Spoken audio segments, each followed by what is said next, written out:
بسم اللہ الرحمن الرحیم۔ حیرت اور انتہائی حیرت کی بات ہے کہ مسلمانوں کے درمیان یہ اختلاف پایا جاتا ہے کہ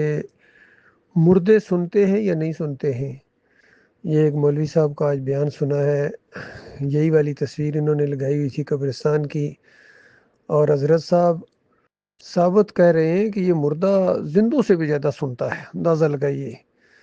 بھائی، جب روح نکلتی ہے، چاہے مسلمان کی نکلے چاہے کافر کی نکلے، یہ قیامت سے پہلے اس جسم کے اندر دنیا میں نہیں واپس آ سکتی ہے، ایک برزخ حائل ہو جاتا ہے۔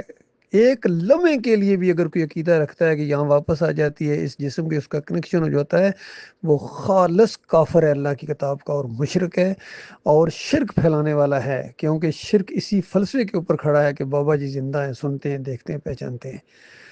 اور اللہ کی کتاب چیخ چیخ کے کہہ رہی ہے انک لا تسمع الموتى وما انت بمسمع من فی القبور۔ آپ مردوں کو نہیں سنا سکتے، آپ ان کو نہیں سنا سکتے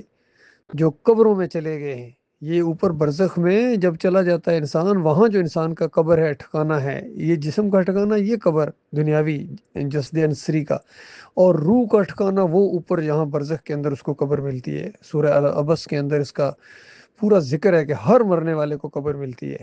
حالانکہ دنیا میں کتنے مرنے والے ان کو قبر نہیں ملتی، لیکن وہ قبر جہاں ہر انسان جاتا ہے،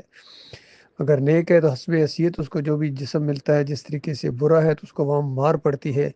ان سارے مولویوں کو اور پیروں کو اور قبر پرستوں کو جنہوں نے دنیاوی قبر پجوائی ہے، ان سب کو وہاں اوپر برزخ میں مار پڑ رہی ہوگی، الٹا ان کو لٹکایا ہوا ہوگا اور چیخ رہے ہوں گے، چلا رہے ہوں گے، لیکن اب دنیا میں نہیں آ سکتے ہیں۔ جتنا شرک انہوں نے پھیلایا ہے اور پوری دنیا کو انہوں نے گمراہ کیا ہے۔ حالانکہ اللہ کی کتاب بالکل واضح اس سٹمپ پر سٹمپ لگائی جا رہی ہے۔ کہیں فرمایا اموات غیر احیاء، وہ یہ مردے ہیں، ان کے اندر زندگی کی رمق تک باقی نہیں ہے۔ وما یشعرون ایان یبعثون، ان کو شعور بھی نہیں ہے۔ تم کہتے ہو سنتے ہیں، یہ سارے سننے کے قائل ہیں، بریلوی ہوں، دیوبندی ہوں، اہل حدیث ہوں، سلفی ہوں، حنبلی ہوں، یہاں کے کچھ قریب سے سننے کے قائل ہیں، کچھ دور سے سننے کے قائل ہیں، سارے سننے کے قائل ہیں۔ اہل حدیث تو کہتے ہیں کہ کافر اور مشرک بھی سنتے ہیں، یہ مرنے کے بعد اندازہ لگائیے۔ تو یہ ایسا مشرکانہ ان کا عقیدہ ہے، اللہ کے بندو عقل حیران ہے۔ کسی صحابی کا یہ عقیدہ نہیں تھا۔ وہ جو قلیب بدر کا واقعہ ہے وہ ایک معجزہ ہے، اور ام المومنین کہتی ہیں کہ یہ ان کو وہاں خبر ہو گئی، وہ زیادہ جاننے والے ہیں۔ نبی علیہ السلام نے یہ فرمایا تھا عمر رضی اللہ عنہ، عمر یہ تم سے زیادہ سننے والے، یعنی تم سے زیادہ جاننے والے ہیں۔ اسمع بمان عالم آیا ہے، زیادہ جاننے والے ہیں۔ تو اللہ کے بندو، جس طرح ابو بکر صدیق رضی اللہ تعالیٰ عنہ نے وفات النبی کے اوپر یہ مسئلہ حل کر دیا، خطبہ صدیق اکبر کے نام سے مشہور ہوا، اور کہا کہ اللہ من کان منکم یعبد محمد فإن محمد قد مات، کہ جو نبی علیہ السلام کی وفات کو نہیں مانتا ہے، موت کو نہیں مانتا ہے، وہ بندگی کرتا ہے ان کی، اور سن لے آج اس کا معبود فوت ہو گیا۔ اور جو اللہ ومن کان منکم یعبد اللہ حی القیوم لا یموت، اور جو اللہ کی بندگی کرنے والا تھا اس کو جان لینا چاہیے کہ اس کا معبود الحی القیوم وہ ہے، کوئی اور ایسا نہیں ہے جس پر موت نہ آئے۔ اور اللہ تعالیٰ اپنے شکر گزار بندوں کو اجر دے کے رہے گا۔ تو باپ صدیق نے یہ مسئلہ حل کر دیا، اور بیٹی صدیقہ نے، عائشہ رضی اللہ تعالیٰ عنہ نے، یہ سننے کا مسئلہ حل کر دیا۔ اب جو کوئی اس میں اختلاف کرتا ہے کہ یہ مردہ سنتا ہے، یہ دنیاوی قبر والا، یہ لاؤڈ اسپیکر کی آوازیں نہیں سنتا ہے، اللہ کے بندوں، اور یہ شرک ہے، اسماء موتا کا عقیدہ، یہ شرک کی جڑ ہے۔ اور اس دور کے اندر مشہور عالم دین ڈاکٹر مسعود الدین عثمانی رحمۃ اللہ علیہ نے ایمان خالص قسط دوم کتاب کے اندر اور قسط اول کے اندر بھی اس کا ذکر کیا، اور سارے ان قبر پرستوں کا تیا پانچا کر دیا اس اللہ کے بندے نے، چاہے احمد ابن حنبل ہوں، ابن تیمیہ ہوں، ابن قیم ہوں، ابن حجر عسقلانی، جتنے یہ سماع موتا کے قائل رہے ہیں، ان سب کو کافر اور مشرک قرار دے دیا، فتویٰ لگایا ان کے اوپر اللہ کی کتاب کا اور نبی علیہ السلام کی صحیح حدیث۔ نبی علیہ السلام نے فرمایا کل ابن آدم یاکل التراب الا اجن ذنب، آدم کے ہر بچے کو مٹی کھاتی ہے، سوائے ریڑھ کی ہڈی کا ایک ذرہ ہے جو برباد نہیں ہوتا، باقی سارا جسم زمین کے اندر گلتا ہے، سڑتا ہے، مٹی کے ساتھ مٹی ہو جاتا ہے۔ اور مسند احمد بن حنبل اور دوسری جو روایتیں آئی ہیں، یہ کہ زمین کے اوپر اللہ نے حرام کیا ہے کہ انبیاء کے جسموں کو نہ کھائے، یہ منکر روایت ہے۔ امام بخاری نے اس کو منکر روایت ثابت کیا ہے، قرآن کے خلاف روایت ہے یہ۔ اللہ کے بندوں غور کرو، آج جو مسلمان قبر پرستی کے اندر مبتلا ہو گئے ہیں، خالص بت پرستی کی شکل اختیار کر دی ہے۔ مسلمانوں کے مندر ہیں جو آج مزاروں کی شکل میں، گنبد کی شکل میں، عرس اور میلوں کی شکل میں، اور اسی کی سزا مل رہی ہے امت مسلموں کو، چاہے فلسطین کے اندر ہو اور چاہے کشمیر میں ہو اللہ کے عذاب، چاہے افغانستان میں آئے ہوں، چاہے اپنے ملک کے اندر، چاہے انڈیا کے اندر، ہر جگہ مسلمانوں کی ذلت اور خواری کے یہ ذمہ دار ہیں جو آج گٹھے ہو کے اعلان کر رہے ہیں، چاہے مفتی منیب ہوں یا مفتی تقی عثمانی ہوں یا فضل الرحمان ہوں یا جماعت اسلامی کے امیر جو بنے یہ ہوں یا اہل حدیثوں کے بڑے ہوں، سب نے متفقہ طور پر جو بھی علمیہ جاری کیا یہ خالص فریب ہے۔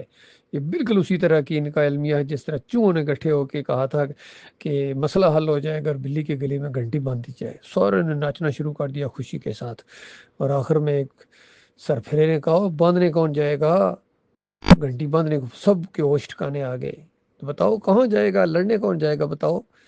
جہاد کا اعلان، جہاد ان کے خلاف، جہاد ٹھیک ہے ان کے خلاف بھی جہاد ہے، کافروں اور مشرکوں کے خلاف، یہودیوں اور عیسائیوں کے خلاف، لیکن تم جو ان سے بڑے مشرک بن گئے ہو، اور یہی نبی علیہ السلام نے کہا تھا کہ بالکل بالش بر بالش تم ان کے نقش قدم پر چلو گے، وہ اگر گو کے بل میں گھسیں تم بھی وہی کرو گے، اور وہ اگر کسی ان میں سے کوئی بدبخت اپنی ماں کے ساتھ بدکاری کیے تم میں سے بھی کیسا بدبخت اٹھے گا۔ تو بتاؤ اللہ کے بندو، آج قبر پرستی میں بالکل انہی کے ساتھ مل گئے ہو یا نہیں جس پر نبی علیہ السلام نے لعنت فرمائی تھی؟ لعن اللہ الیہود والنصارى اتخذوا قبور الانبیاء والصالحین مساجد، اللہ کی لعنت ان یہودیوں کے اوپر، ان عیسائیوں کے اوپر، انہوں نے اپنی انبیاء اور صالحین کی قبروں کو سجدہ گاہ بنا لیا۔ بتاؤ آج مسلمان یہ کر رہے ہیں یا نہیں کر رہے ہیں؟ بالکل وہی کام۔ اور انہوں نے دین کو اجرت کا ذریعہ بنایا تھا، سارے مولوی اجرت کا ذریعہ، دین داری ختم، ان کی دکانداری شروع ہو گئی، بریلوی ہوں، دیوبندی ہوں، اہل حدیث ہوں، سلفی ہوں، سارے کے سارے اس اجرت کے اندر ملوث ہو گئے۔ تو بتاؤ یہ دین سے کماتے ہو؟ بے ایمانو، تم جہاد کا اعلان کرو گے، تمہارے خلاف جہاد کا اعلان کریں گے مومن۔ اور علی انجینئر صاحب بڑے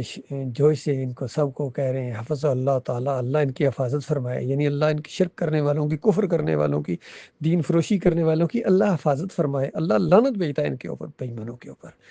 کہتا میں ان کے پیچھے نمازیں پڑھتا ہوں، اسی وجہ سے تو اللہ کے عذاب آ رہے ہیں، کفر و شرک کرنے والے جو تمہارے لیڈر ہیں۔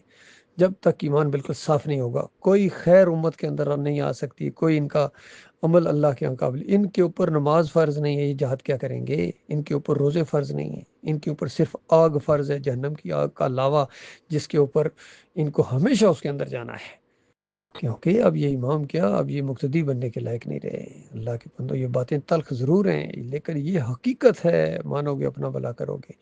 اور نہیں مانو گے تو جتنے لاکھوں کروڑوں اربوں خربوں جہنم کے آگ کا ایندھن بن چکے ہیں تم بھی بنتے جاؤ گے۔ اب تم ایمان کے اہل نہیں رہے ہو، اربوں کو اللہ نے عزت دی تھی ایمان کی وجہ سے، لیکن سب سے بڑے غدار آج اس ایمان کے، توحید کے اور گمت کے پجاری یہ عرب بن گئے ہیں، اور اجمی بھی اسی کو دلیل پکڑ کے اسی راستے پر چل پڑے ہیں۔ جس طرح پہلے اہل کتاب امتوں کے اوپر اللہ کے عذاب آئے تھے، سورہ بنی اسرائیل کا پہلا رکوع پڑھو، مالک نے اعلان کیا تھا کہ 2 مرتبہ تمہارے اوپر اللہ کا عذاب آئے گا اسی شرک کی وجہ سے، اور جب تم توحید کی طرف آئے پھر اللہ نے وہ عذاب ٹالا ہے۔ جب تک یہ امت مسلمہ ایمان خالص کی طرف نہیں آتی ہے، توحید کی طرف نہیں آتی ہے، شرک سے بیزاری کا اعلان نہیں کرتی ہے، گنبد پرستی سے، قبر پرستی سے، پیر پرستی سے، جمہوریت پرستی سے، وطن پرستی سے یہ بیزاری کا اعلان نہیں کرتی اور اللہ کی طرف آئے، بالکل اپنی غلطی مان کر اپنے مالک کو پکارے، جب تک ان کے اوپر کوئی خیر اللہ نازل نہیں کرے گا۔ یہ اللہ کی کتاب کا اور نبی علیہ السلام کی حدیث کا، اور پوری زندگی نبی علیہ السلام اور صحابہ اکرام کی زندگیاں اس بات کے اوپر گواہ ہیں۔ اللہ کے بندوں کیسی شاندار تمہاری تاریخ ہے، لیکن آج اپنے آپ کو دیکھو، قرآن جن یہودیوں و نصارہ کا ذکر کرتا ہے وہ بالکل اسی طرح نظر آتے ہیں، اور قرآن جن مسلمانوں کا ذکر کرتا ہے آج یہ مسلمان اس طرح بالکل نظر نہیں آتے ہیں، بلکہ یہ نظر آتے ہیں اسی طرح جس طرح قرآن جن کا رد کرتا ہے حرام خوروں کا، یہ آج کے مسلمان بالکل اس کی زد میں آتے ہیں۔ وما یؤمن اکثرهم باللہ الا وهم مشرکون، اکثریت اس طرح ایمان لاتی ہے کہ ہوتے مشرک ہیں۔ یہ مسئلہ ہے اصل اللہ کے بندوں۔